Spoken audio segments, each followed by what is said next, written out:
Hello traders and investors, welcome to Shaurya trading indicator. So ఈ వీడియోలో మనము 25 సెప్టెంబర్ కోసం crude oil, silver, gold and అలాగే natural gas support and resistance level చూద్దామండి. So first అయితే నేను క్రూడ్ ఆయిల్ ఓపెన్ చేస్తున్నాను. సో క్రూడ్ ఆయిల్లో మన ఫస్ట్ సపోర్ట్ వచ్చేసి 5950 మన ఫస్ట్ సపోర్ట్ అండి. ఒకవేళ ఇది బ్రేక్ అయిపోయింది అనుకోండి, నెక్స్ట్ 5840 వరకు వెళ్ళే ఛాన్స్ ఉంటుంది. అండ్ అలాగే మన ఫస్ట్ రెసిస్టెన్స్ అండి 6010 అనమాట. ఇది మన ఫస్ట్ రెసిస్టెన్స్ ఇది. అండ్ సెకండ్ రెసిస్టెన్స్ వచ్చేసి 6065. ఓకేనా. అండ్ అలాగే సిల్వర్కి వస్తే, సో సిల్వర్లో మన ఫస్ట్ సపోర్ట్ వచ్చేసి 90,000 అండి. ఒకవేళ 90,000 లెవెల్ బ్రేక్ అయిందంటే నెక్స్ట్ 89,200 వరకు వెళ్ళే ఛాన్స్ ఉంటుంది. ఓకేనా. ఒకవేళ ఇది కూడా బ్రేక్ అయిందంటే 88,110 వరకు కూడా వెళ్ళే ఛాన్స్ ఉంటుంది. అండ్ హైయర్ సైడ్ చూస్తే మన ఫస్ట్ రెసిస్టెన్స్ 92,750. ఒకవేళ 92,750 లెవెల్ బ్రేక్ అయింది అనుకోండి, నెక్స్ట్ 94,000 వరకు వెళ్ళే ఛాన్స్ ఉంటుంది. ఓకేనా. అండ్ థర్డ్ వన్ వచ్చేసి గోల్డ్ అండి.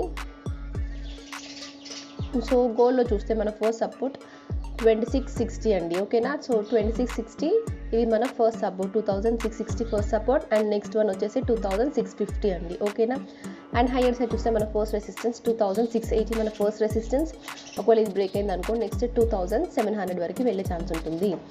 అండ్ అలాగే న్యాచురల్ గ్యాస్కి వస్తే, సో న్యాచురల్ గ్యాస్లో మన ఫస్ట్ సపోర్ట్ వచ్చేసి 208 అండి. అండ్ సెకండ్ సపోర్ట్ వచ్చేసి 205. ఒకవేళ ఈ 2 సపోర్ట్స్ బ్రేక్ అయినాయి అనుకోండి, నెక్స్ట్ 188 వరకు వెళ్ళే ఛాన్స్ ఉంటుంది. అండ్ మన ఫస్ట్ రెసిస్టెన్స్ వచ్చేసి 219 దగ్గర ఉంది అండి. ఒకవేళ ఇది బ్రేక్ అయితే నెక్స్ట్ 223 దగ్గర రెసిస్టెన్స్ ఉంది. నెక్స్ట్ అది కూడా బ్రేక్ అయితే 230 వరకు వెళ్ళే ఛాన్స్ ఉంటుంది. ఓకేనా. Thank you for watching.